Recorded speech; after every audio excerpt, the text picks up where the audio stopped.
TB Joshua. I I think if he gave his audience anything, he gave them hope. And in this life where we are right now, we need hope more than we need anything else. People are very suicidal. A lot of things are happening, and people are struggling more than they have ever struggled. Maybe I'm saying that because this is when I have lived, but that's what I know. People are struggling, and they need hope. And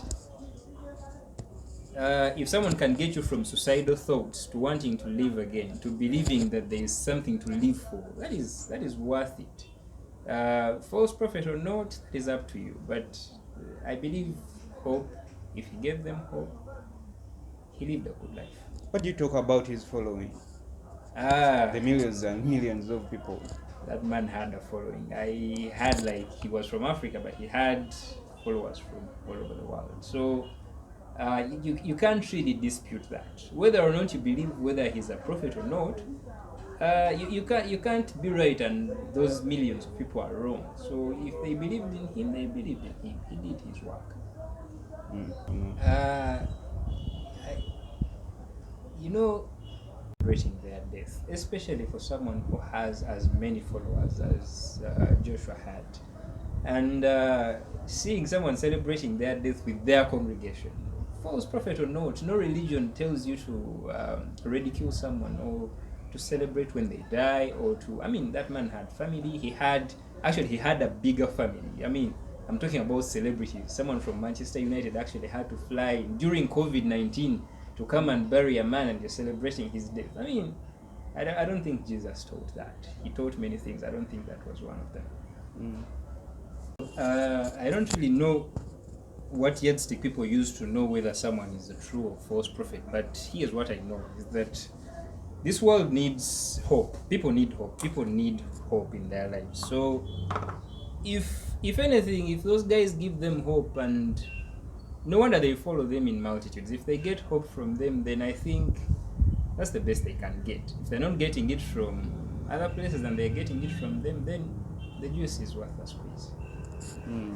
He had followers who believed in him, and all I saw is that he was a very charismatic speaker. Every time he could speak, I mean, people could feel what he was talking about. And other pastors also preach from the same book, but they do not get the same reaction like this guy got. So it's actually amazing how he did it. In my country, a lot of people are desperate for something to believe in. They are looking for hope. And coming from a Muslim guy, I believe that T.D. Joshua was one of the greatest men Africa has ever had, because when we were growing up, we used to hear about presidents, and we all wanted to be presidents. And as we grew older, we realized that actually presidents suck. So if Africa has names like his to look for people to look up to, it's really a great thing. And instead of celebrating his death, we should actually be celebrating his life, because he has changed lots and lots of lives. He has changed more lives than most presidents in this continent have. So people, instead of condemning the bad things presidents and other politicians are doing in Africa, they are actually condemning people who are doing good things, which is not a very good thing. So for me, I would look at that man like I would look at Mufti Menk.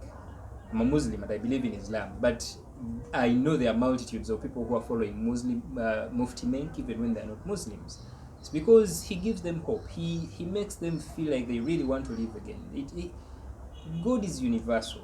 It doesn't matter how you see him from your perspective. So Africa has really lost one of the greatest men we had, and that is something to mourn about, but also to celebrate his life, because what he has done has been done, and it will never be erased, even in the eyes of God. So let's leave all the judgment to God and just enjoy life.